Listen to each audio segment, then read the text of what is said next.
Channel. അങ്ങനെ 2025 വളരെ വേഗം കടന്നു പോകും. ഇനിയിപ്പോൾ ഒരു ദിവസം കൂടിയേ ഉള്ളൂ. അങ്ങനെ 25 നമ്മളിൽ നിന്ന് വിട വാങ്ങുകയാണ്.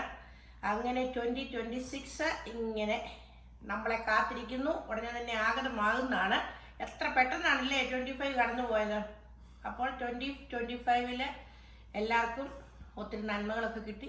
പിന്നെ പല ദുഃഖങ്ങളുണ്ടായി. പക്ഷെ നമുക്ക് എല്ലാത്തിനും ദൈവത്തോട് നന്ദി പറയാം. അപ്പോൾ നമ്മൾ ന്യൂ ഇയർ ആയതുകൊണ്ട് തന്നെ ന്യൂ ഇയറിൻ്റെ കുക്കിംഗ് ഒക്കെ നമുക്ക് തുടങ്ങണം. കാരണം എനിക്ക് ഓഫുള്ള ദിവസം കുക്കിംഗ് ചെയ്ത് വെച്ചില്ലെങ്കിൽ പിന്നെ നമുക്ക് ടൈം കിട്ടത്തില്ല. അതുകൊണ്ട് ഞാൻ കുക്കിംഗ് ഒക്കെ പയ്യെ സ്റ്റാർട്ട് ചെയ്യുകയാണ്. നമ്മൾ ക്രിസ്മസിന് ബിരിയാണി അങ്ങനെയൊക്കെ ചെയ്തുകൊണ്ട് നമ്മൾ ന്യൂ ഇയറിന് തനി നാടനായിട്ടുള്ള നമ്മുടെ ഫുഡ് ഉണ്ടാക്കാമെന്ന്, കേരള ഫുഡ് ഉണ്ടാക്കാമെന്ന് വിചാരിക്കുന്നു.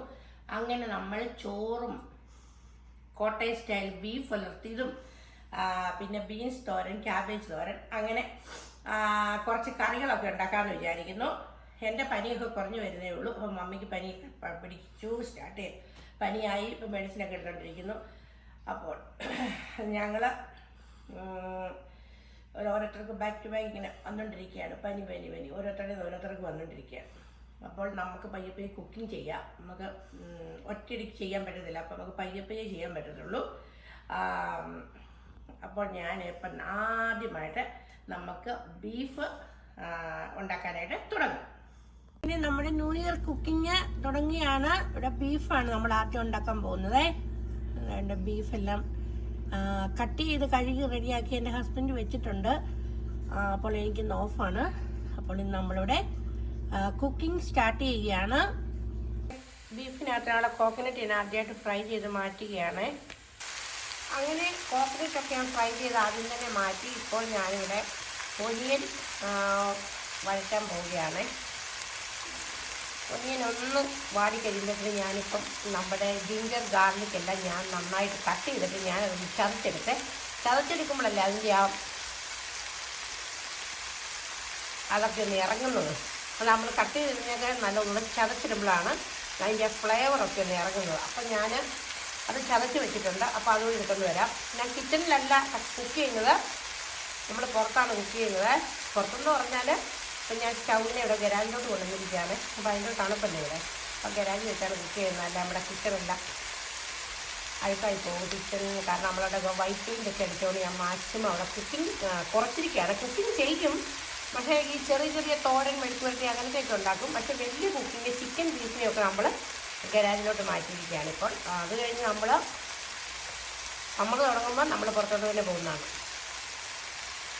ഞാൻ ജിഞ്ചർ ഗാർലിക്ക് കണ്ടോ കട്ട് ചെയ്ത് കഴുകി വൃത്തിയാക്കി കണ്ടോ. ഞാനത് കട്ട് ചെയ്തിട്ട് പിന്നെ ചതച്ചു. കട്ട് ചെയ്തിട്ട് ചതയ്ക്കുമ്പോൾ ഉണ്ടല്ലോ ഇച്ചിരി പെട്ടെന്നൊന്നാവുമേ. ഞാൻ നമ്മുടെ ഇടിയിനകത്ത് തന്നെ ഇട്ടാണ് ചതച്ചത്.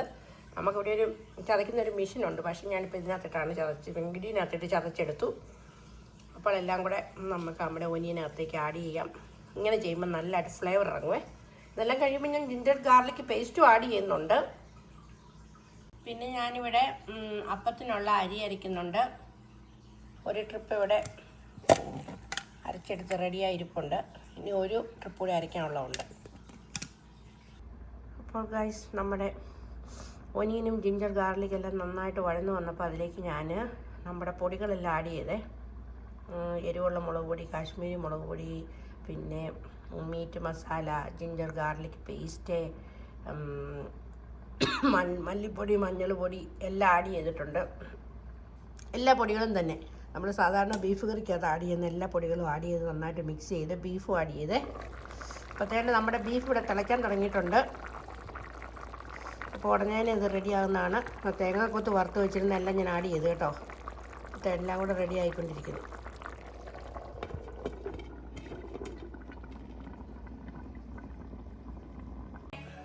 നമ്മുടെ ബീഫൊക്കെ ഓൾമോസ്റ്റ് റെഡിയായി. അപ്പോൾ ഞാനിവിടെ 2 ബീൻസ് തോരന് വേണ്ടി ബീൻസ് എല്ലാം കട്ട് ചെയ്ത് റെഡിയാക്കിയിട്ടുണ്ട്. അരിയൊക്കെ അരച്ച് തീരാറായി.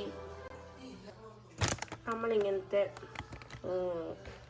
കവറിലുള്ള ബീൻസാണ് വാങ്ങിച്ചത്. അത് നല്ല ക്ലീൻ ബീൻസാണ്. അതിൻ്റെ അറ്റവും സൈഡ് രണ്ടും കട്ട് ചെയ്ത് ഉള്ള ബീൻസാണ്. അപ്പം പിന്നെ അത് ജസ്റ്റ് കട്ട് ചെയ്ത് ഒന്ന് കഴുകിയിട്ട് കട്ട് ചെയ്താൽ മതി. നമ്മുടെ അറ്റവും വാലും ഒന്ന് കളയാൻ നിൽക്കണ്ട. അങ്ങനെ നമ്മുടെ കോട്ടയം സ്റ്റൈൽ ബീഫ് കറി ഇവിടെ റെഡി ആയിട്ടുണ്ട്. പിന്നെ ഞാനൊരു ഒത്തിരി ഡ്രൈ ആക്കിയില്ല കേട്ടോ. നമ്മുടെ ഇഷ്ടത്തിനനുസരിച്ച് വേണമെങ്കിൽ നമുക്ക് ഡ്രൈ ആക്കാം, അല്ലെങ്കിൽ ഇങ്ങനെ എടുക്കാം, അല്ലെങ്കിൽ നമുക്ക് കുറച്ച് ചാറോട് കൂടി എടുക്കാം. ഞാൻ എനിവേ ഒത്തിരി ഡ്രൈ ആക്കാതെ അധികം ചാറും ഇല്ലാതെ ഈ പരുവത്തിനാണ് എടുത്തിരിക്കുന്നത്. അങ്ങനെ നമ്മുടെ നല്ല സൂപ്പർ ടേസ്റ്റി ആയിട്ടുള്ള ബീഫ് കറി ഇവിടെ റെഡി ആയിട്ടുണ്ട്. അങ്ങനെ ബീൻസ് തോരൻ ഇവിടെ റെഡി ആയിട്ടുണ്ട്. അടുത്തതായിട്ട് ക്യാബേജ് ആൻഡ് ക്യാരറ്റ് തോരൻ ഉണ്ടാക്കാൻ പോവുകയാണ്. അങ്ങനെ നമ്മൾ ഇന്ന് ബീഫ് ഒലത്തിയതുണ്ടാക്കി, പിന്നെ ബീൻസ് തോരൻ ആൻഡ് ക്യാബേജ് തോരൻ, ഇത്രയാണ് ഇന്ന് ഉണ്ടാക്കുന്നത്. അങ്ങനെ ഗായ്സ്, എൻ്റെ കുക്കിംഗ് എല്ലാം ഓൾമോസ്റ്റ് കഴിഞ്ഞു. അപ്പം ഞാൻ നല്ല അടിപൊളിയായിട്ട് നമ്മൾ ബീഫ് ഉലർത്തി. ഞങ്ങൾ തേങ്ങാക്കൊത്തൊക്കെ ഇട്ടാണ് ഞങ്ങൾ കോട്ടയത്ത് നമ്മൾ ബീഫ് ഉണ്ടാക്കുന്നത്. അങ്ങനെ നല്ല അടിപൊളിയായിട്ട് ബീഫ് ഉണ്ടാക്കി, പിന്നെ ബീൻസ് തോരൻ ഉണ്ടാക്കി, ക്യാബേജ് ഉണ്ടാക്കി, എല്ലാം കഴിഞ്ഞു. കുറേ സമയം എടുത്തു. അങ്ങനെ കിച്ചണൊക്കെ ക്ലീൻ ചെയ്ത് എല്ലാം റെഡിയാക്കി. അപ്പോൾ ഈ കുക്കിംഗ് വീഡിയോ എല്ലാവർക്കും ഇഷ്ടമായെന്ന് വിചാരിക്കുന്നു. ഒത്തിരി കുക്കിംഗ് ഒന്നും ഇല്ല കേട്ടോ, കുറച്ചേ ഉള്ളൂ. കാരണം എനിക്ക് ഒത്തിരി ചെയ്യാനുള്ള ഹെൽത്തൊന്നും ഇല്ല. കുറച്ചൊക്കെ നമ്മൾ ഉണ്ടാക്കി. പിന്നെ ന്യൂ ഇയർ ആകുമ്പോഴത്തേക്കും നമുക്ക് നല്ല ഫുഡൊക്കെ ഉണ്ടാക്കി വേണം നമ്മൾ ന്യൂ ഇയറിന് വരെ വെക്കാൻ. അപ്പോൾ നമ്മൾ കുറച്ച് കുക്കിംഗ് ചെയ്തു. അപ്പോൾ ഈ കുക്കിംഗ് വീഡിയോ എല്ലാവർക്കും ഇഷ്ടമായെന്ന് വിചാരിക്കുന്നു. വീഡിയോ ഇഷ്ടമായാൽ എന്താണെന്ന് നിങ്ങൾക്കറിയാം. ഞാൻ എപ്പോഴും പറയുന്നത് തന്നെ, വീഡിയോ ലൈക്ക് ചെയ്യാനും ഷെയർ ചെയ്യാനും ചാനൽ സബ്സ്ക്രൈബ് ചെയ്യാനും മറക്കരുത്. പിന്നെ നിങ്ങളുടെ ഫീഡ്ബാക്ക് ഒക്കെ എന്നെ അറിയിക്കണം. അപ്പോൾ നമുക്ക് ഒരു പുതിയ വീഡിയോയുമായിട്ട് വീണ്ടും കാണാം. Thank you, take care, bye bye.